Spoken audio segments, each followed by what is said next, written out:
Hello friends, welcome back to the channel.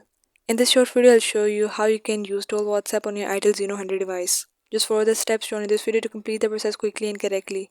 And if you find this video helpful, please like the video, subscribe to the channel and turn on the bell icon for more useful guides. Now let's start the tutorial.